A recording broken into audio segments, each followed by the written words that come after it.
Ford is known for doing his own stunts. This iconic scene from Raiders of the Lost Ark is actually him outrunning that boulder. The actor is as tough off screen as he appears on it. And ABC's Chris Conley is in Los Angeles with more on that side of the story. Good morning, Chris.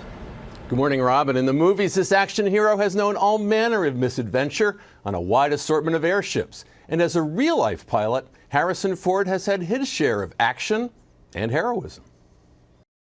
For almost 40 years, Harrison Ford's adventures in the air have thrilled movie audiences. In Star Wars, Kid, I've flown from one side of this galaxy to the other. I've seen a lot of strange stuff. Indiana Jones and the Last Crusade, Hang on, Dad, we're going in! and Air Force One. Get off my plane. That larger-than-life adventure-seeking persona, as true off-screen as it is on. But when I'm up here, I'm another pilot, another airplane, not a movie actor. Ford's real-life love of the skies, well documented. He's been responsible for high-flying acts of heroism, piloting his chopper to rescue a stranded hiker in Wyoming in 2000, and helping find a missing Boy Scout in Yellowstone National Park in 2001. But over the years, this Ford has gotten into his share of scrapes. Last June, during the shooting of Star Wars Episode 7, The Force Awakens, Ford broke his left leg and needed surgery after an on-set accident. The film is produced by Disney, the parent company of ABC News. And he's already survived several mid-air mishaps, wind gusts, blowing his six-seater off a Nebraska runway in 2000, and a 1999 crash landing of a copter in California's Ventura County. Yet his love of flying has endured, as he told Barbara Walters in 2008. What does flying give you? Oh, man. A lot. I love the freedom of flight. I love the places you go. I love seeing the world from an airplane. I'm in love with flying.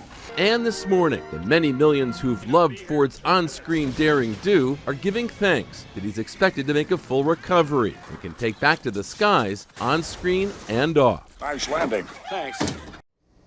Also back in 2008, he told ABC News that what he'd seen from the air had kick-started his activism on behalf of the environment. So a big part of his life flying, Robin. Yeah, he is extremely passionate about aviation. Okay, Chris, thank you. We're going to bring in ABC News aviation consultant Colonel Steve Ganyard. He joins us from Washington, D.C. We've been talking about his passion for flying, also his professionalism, because as Nick Watts said, that's a highly populated area where he was able to bring that plane down there on the golf course. It is, Robin. You know, he's a pilot's pilot. I think it's one of the reasons why pilots like him so much is because he loves flying. He has the love of flying in his blood, and so he takes flying professionally.